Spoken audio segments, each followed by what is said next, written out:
nshamake ibi bintu byari bisengeye natanze n'icyifuzo kugira ngo ibintu bizagende neza ariko ndakeka byari byose nta kibazo cyajemo sawa.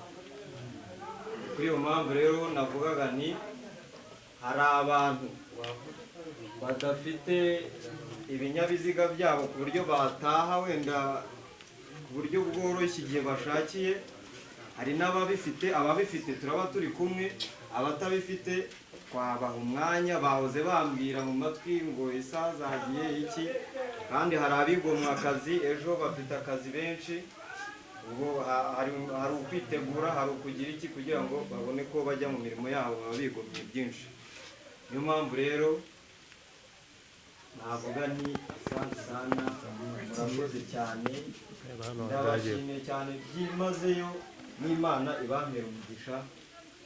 Ku bagenda mugende amahoro, ariko hari abandi tugomba gusigarana nabo, abantu bazi ko bafite ibinyabiziga byabo bari kugendeho, bambabarire tubabarire babe bagumye hano. Abandi babishaka tubahaye liberite bagende, nta kibazo.